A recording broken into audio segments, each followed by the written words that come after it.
आम्ही सारी रात्रीची माझघरात जेवायला बसलो होतो. मात्र घरात रोजच्यासारखं वातावरण नव्हतं. नानाजी रोज जेवताना मोठ्या काकाजींशी बोलायचे. कचेरी, तारखा, केस, घर, सौदा, वकील असले शब्द असलेल्या गोष्टी करायचे. त्या गोष्टी आज बंद होत्या. आम्हा मुलांना अशी मुकाट्यानं जेवण्याची सवय नव्हती. आम्ही सारी जेवायला बसलो की घर कसं गरजून उठायचं.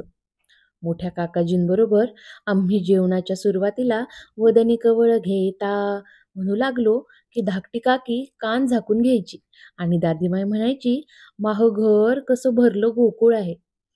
आम्हा मुलात मोठ्या काकाजींचा परशुराम जरा मोठा होता. त्याला कशाकून जाणे, पण मोठ्या माणसांच्या साऱ्या गोष्टी कळायच्या. त्याला मी खुणावून आज असं का म्हणून विचारलं.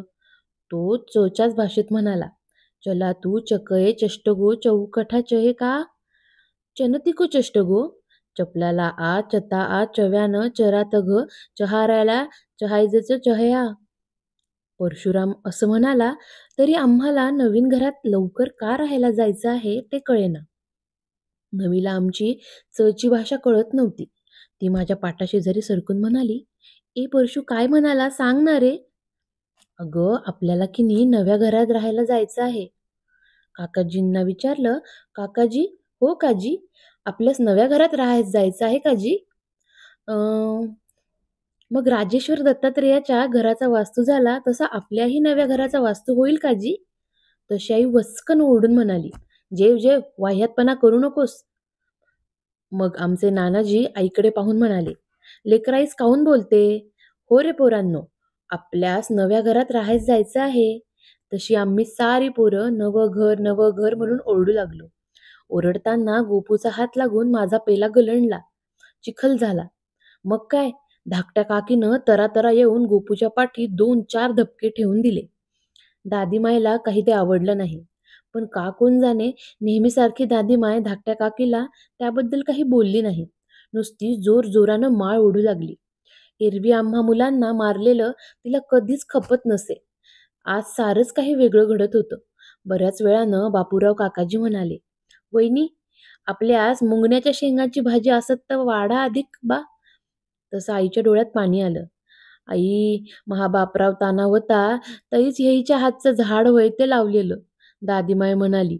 आणि मग घराच्या कितीतरी आठवणी दादीमाय सांगू लागली. आम्ही गरिबीत कसे दिवस काढले, कसे कष्ट केले. नागपुरात हे घर बांधायला केवढी यातायात केली. घराला आजोबा किती जपायचे, स्वतःच कसे रंगरंगोटी करायचे. घराला सडा सारवण झाली नाही तर आजोबा दादीमायला कसे रागवायचे, ते सारं सांगितलं. डोळे पुशीत दादीमाय म्हणाली, गिरजा काकीबाईनं लक्ष्मीनं माया घरी येण्या परत म्हणावं, माय दिदी, तुझं घर कसं गोकुळासारखं गमते. तू हे लेक कसे रामा लक्ष्मणासारखे नांदतेत. आता का राहिलं, बापाच्या हातचं सारं घालवलं. एवढं घर राहिलं होतं सावलीत तर तेही. आणि दादीमाय पदरानं तोंड दाबून रडू लागली. तिला नानाजींनी मोठ्या काकाजींनी समजावलं. आमची जेवणं आटोपली. अंथरुणावर झोपायला गेल्यावर परशूनं सांगितलं, आपलं की नाही बा 10 वर्षापूर्वी मोठं कापडाचं दुकान होतं. ते दुकान डुबलं आणि आपल्यास कर्ज झालं. त्याचंच तर कचेरीत भांडण चालू होतं. त्या कर्जासाठी आपलं घर आज विकलं. विकलं का रे आपलं घर, नमीनं विचारलं. म्हणून दादीमाई रडली का रे, गुपूनं विचारलं. खरंच विकलं आपलं घर, मी विचारलं. हो, आता आपल्यास म्हणून नव्या घरात राहायला जायचं आहे. मोठे काकाजी घरी आले की मोठी काकी विचारी, सापडलं का घर. कायचं सापडते एवढ्या लवकर. आई सुद्धा कधी नानाजींना विचारी, तपास नाही का लागला घरचा, इतवारीत पाहायचं असतं. पाहिलं, पण स्वतःच्या घरा एवढं घर मिळते का कोठं, आणि इतवारीत घेऊन कसं निभल. बापूरावास ऑफिस दूर पडते म्हणते तो. आणि कधी धाकटी काकी सुद्धा बापूराव काकाजींना एकटं गाठून म्हणे, कशाला भानगडीत पडता मोठ्या घराच्या. होतं स्वतःचं घर, ते तर तुमच्या भावांनी घालवलं. आता करायचं काय एकात राहून. मुंबईला एका खोलीत सुद्धा संसार करतात. अगं पण दादीमायस काय वाटन. दादीमाय मात्र काही बोलत नसे. घर मिळालं ह्याबद्दल चुकून विचारत नसे. आताशा तिनं सकाळचा स्वयंपाक करणं सुद्धा सोडून दिलं होतं. ती नुसती देवघरात बसून राहायची. सारखी माळ जपायची. मधून मधून पदरानं डोळे पुसायची. आमच्याकडे आताशी शेजारी पाजारी भेटायला येत. आम्ही घर विकलं याची खोटी हळहळ व्यक्त करत. त्यांच्याशी सुद्धा दादीमाय धड बोलत नसे. सारे म्हणत, दादीमायला कशाचा तरी धक्का बसला आहे. परवा नानाजी रात्रीचे उशिरा घरी आले. एकटेच जेवायला बसले. मला झोप येत नव्हती म्हणून मीही स्वयंपाकघरातच बसलो होतो. खरं म्हणजे मला एकट्याला आमच्या माडीत भीती वाटायची.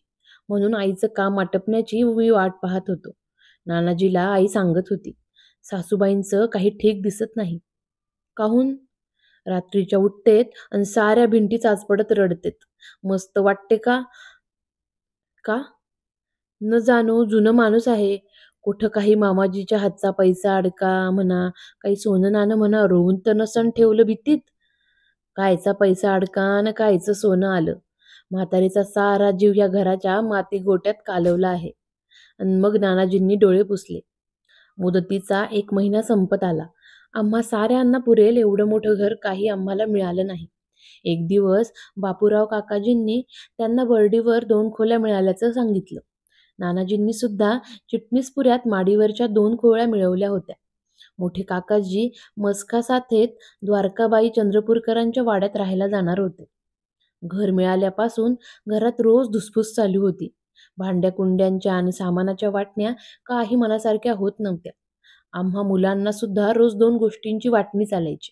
एक म्हणजे पितळी पिंजऱ्यातला राघू आणि दुसरी म्हणजे आमची दादीमाय. आम्हा साऱ्याच मुलांना त्या 2 गोष्टी आपापल्या घरी हव्या होत्या. त्यानं आमची सुद्धा वाटणी जमत नसे. आमच्यात सुद्धा कडाक्याची भांडणं व्हायची. अगदीच जास्त झालं की दादीमाय जवळ यायचो. परशू विचारायचा, दादीमाय तू कोणाची व? बापा परशुरामा मी तुईच आहे.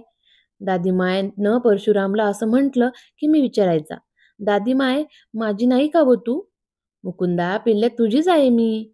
आणि दादीमायनं मला असं म्हटलं की गोपू विचारायचा, दादीमाय आमची नाही तू? कशी नाही बापा, साऱ्याचीच आहे मी. आमची भांडणं त्यानं उलट अधिक वाढायची.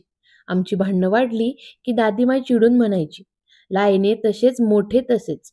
तुमच्या आजाच्या हातचा पैसा अडका, घरदार, सोनं नाणं सारं गेलं. आता मीच एक राहिली वाटणी करायची.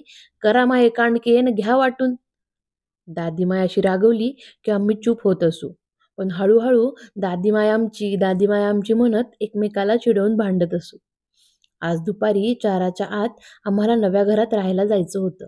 बापूराव काकाजी घरातले सारे खिळे, खिडक्यांच्या काचा, फळ्या, खुंट्या, कपाटाची कवाडं, टिनाचे पत्रे जे काही निघण्यासारखं होतं ते काढत होते. त्यात भिंती उखरत होत्या, दरं पडत होती. घराला अवकळा येत होती. पण आम्हाला त्याची पर्वा नव्हती. आता का ते घर आमचं होतं? दादीमायला मात्र ते आवडलं नाही. ती 3-3दा बापूराव काकाजीला घर उकरू नको म्हणून सांगू लागली. पण बापूराव काकाजीचं काम चालूच होतं. सारं घर अगदी रिकामं झालं होतं. फक्त पुढल्या माडीत भिंतीत बसवलेला एक जुना 5-6 ठिकाणी तडा गेलेला आरसा तेवढा राहिला होता. त्या आरशात एकाच माणसाची कितीतरी रूपं दिसायची. त्या आरशात पाहत बापूराव काकाजी म्हणाले, जा रे पोरांनो, सब्बल आणा. आम्ही सब्बल आणताच बापूराव काकाजी भिंत खणू लागले. खणण्याचा दना आवाज ऐकून दादीमाय माडीवर आली. जिना चढल्याने तिला दम लागला होता. तिच्याने शब्दसुद्धा नीट बोलवत नव्हता. दमछाटीत मोठ्या कष्टानं दादीमाय म्हणाली, अगा बापराव भिंत पडन का गा? अव नाही, तू जा खाले. ऐक बापा माह, भिंत पडून जाईन गा. तू ह माई आण आहे. बापा त्या आईण्याचं का करते तू? भिंत पडली म्हणजे? पडन तर पडन, घर का आपलं आहे? वागा, इलके रोज या सावलीत काढले, त्याचं तूच काही नाही का गा? पण बापूराव काकाजींनी काही ऐकलं नाही. दादीमायला जबरीनं खाली पाठवून दिलं. बरीच भिंत उकरल्यावर एकदाची ती आरशाची फुटकी भिंग बाहेर निघाली. बापूराव काकाजींना समाधान वाटलं. आम्ही सारे आता एकत्र जेवायला बसलो होतो. बरेच दिवसांनी सारे असे एकत्र जेवायला बसलेलो असूनही कुणीच कुणाशी बोलत नव्हतं. जरा वेळाने दादीमाय नानाजीला म्हणाली, नाना सारं सामान गोळा केलं तुम्ही, पण मागल्या अंगणातलं तुळशीचं बिंद्रावन काही नाही काढलं.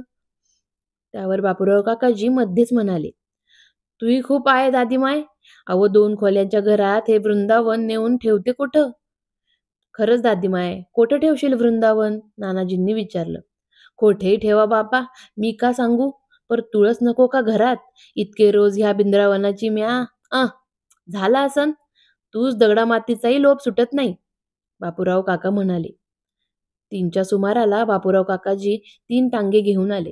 सासरी जाताना आमची मनुआत्या जशी हळूहळू रडायची, तशी सारी मोठी माणसं रडत होती. पण दादीमाय मात्र कुठंच दिसत नव्हती. मोठ्या काकीची पाण्याची कळशीही दिसत नव्हती. सारेजण दादीमाय कुठं आहे म्हणून एकमेकाला विचारत होते. मोठे काकाजी दादीमाय दादीमाय म्हणून हाका मारत घर शोधत होते. नानाजी कसल्याशा भीतीनं विहिरीतही डोकावून आले होते. मग बापूराव काकाजी माडीवर गेले.